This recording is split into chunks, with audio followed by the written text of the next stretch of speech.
13 জুলাই বিকেল 5টায় একদা বিজেপি কর্মী ও বর্তমানে তৃণমূলে যুক্ত হয়ে উত্তর 24 পরগনার অন্তর্গত নোয়াপাড়া বিধানসভা এলাকার দায়িত্ব পেয়েই অভিষেক চ্যাটার্জি তার নেতৃত্বে থাকা ব্যারাকপুর ও নোয়াপাড়া বিধানসভা এলাকার প্রায় 150 জন বিজেপি কর্মী ও আরও 100 জন এলাকার নতুন প্রজন্মের ছেলেদের তৃণমূলে যোগদান করালেন।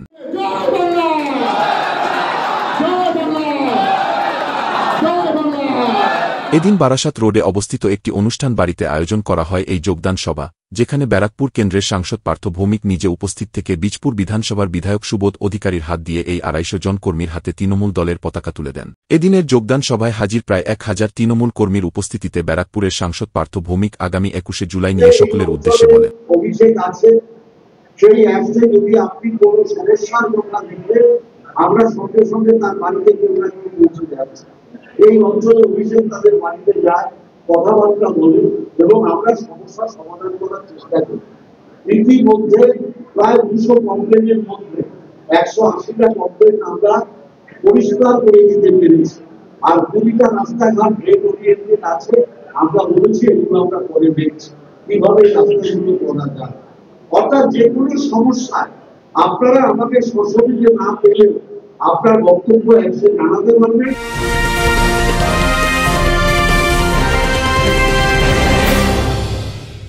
উত্তর 24 পরগনা ও তার আশপাশের এলাকার মানুষের সেবায় ক্যাথ ল্যাবের মতো অত্যাধুনিক সুবিধা নিয়ে পরিষেবায় ব্রতী সারদা মাল্টি স্পেশালিটি হাসপাতাল। একই ছাদের তলায় মানুষ সাধারণ চিকিৎসা থেকে শুরু করে 24 ঘন্টা cath lab, MRI, CT scan, এনআইসিইউর মতো সুবিধা এবার থেকে পেয়ে যাবেন সারদা মাল্টি স্পেশালিটি হাসপাতালে। প্রয়োজনে যোগাযোগ করুন 033-2592-0730, 2593-0730, 2593-3562 ও 9331275635 নম্বরে। আমাদের ঠিকানা Royal Park, Kalyani Expressway, Barrackpore, Kolkata 7,01,21। Sarada multi speciality হাসপাতাল, পরিষেবাই হোক আমাদের মূল লক্ষ্য। এবং তার জন্য আমাদের দলের কেউ না কেউ আপনার বাড়িতে হাজির হয়ে যাবে, যাতে আপনার সমস্যার সমাধানটা আমরা করতে পারি। আমার এটুকুই বলা। আর 21শে জুলাই আপনারা জানেন তৃণমূলের একটা পবিত্র দিবস, আমাদের শহীদ দিবস। আপনারা সবাই যদি ব্যারাকপুর থেকে ট্রেনিং করে তাহলে আপনাদের সবাইকে নিয়ে আমি ওখানে যেতে পারি। আমার এটুকুই বলার। আমি প্রচুর মিটিং আজকে আছে, আপনারা জানেন 21শে জুলাইকে কেন্দ্র করে এই বৃষ্টির মধ্যেও আমরা দৌড়ে বেড়াচ্ছি, আপনারাও পরিশ্রম করছেন। আসুন 21 তারিখ সবাই মিলে আমরা প্যারেড লিস্টে যাই।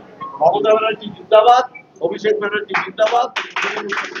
26 এর বিধানসভা ভোটের আগে এইভাবে দলের কর্মীর সংখ্যা বাড়িয়ে বেশ আশ্বস্ত বোধ করছে এলাকার তৃণমূল নেতৃত্ব, তা তাদের চলাফেরা দেখলেই বোঝা যায়। বীজপুর কেন্দ্রের বিধায়ক সুবোধ অধিকারী এদিনে যোগদান নিয়ে সাংবাদিকদের বলেন, প্রায় 200-র উপরে কর্মী জয়েন করেছে।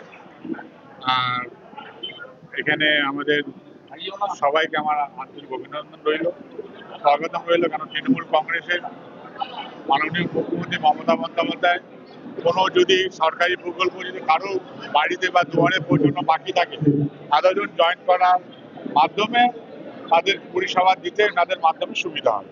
নোয়াপাড়া বিধানসভা এলাকায় গত 2021-এর বিধানসভা ও 2024-এর লোকসভা নির্বাচনে বিজেপির বারবারন্ত থাকলেও এবার তৃণমূল যে অনেক আগেই ঘর গুছাতে শুরু করে দিয়েছে তা এদিনে যোগদান সবাই বলে দিচ্ছে।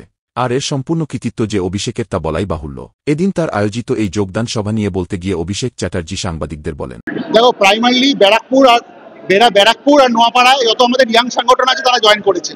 অ্যাকচুয়ালি আপনারা জানেন রামনবমীর দিন 6 তারিখে আমি জয়েন করেছিলাম, কিন্তু সেদিনকে কি হয়েছিল, যেহেতু রামনবমী ছিল আমার কিছু ছেলেপিলে আসতে পারেনি, কারণ ওরা র্যালিতে গেছিল। তো তারা যাতে মনে দুঃখ না পায়, তাদেরকে সবাইকে নিয়ে যারা সেদিনকে মিসিং ছিল তাদেরকে আজকে আমি করিয়ে দিলাম। তো আজকে মোটামুটি 200-250 জন মতো আমাদের এসেছিল, প্লাস বাকি যারা। তবে এদিন দেখা যায় অভিষেক চ্যাটার্জির ডাকে একদিকে এলাকার কর্মীদের জমায়েত, আবার অপরদিকে দেখা গেল ব্যারাকপুর মহকুমার তৃণমূল নেতৃত্বের উপস্থিতি। অরিন্দম রায় চৌধুরীর রিপোর্ট, নিউজ বেঙ্গল টুডে।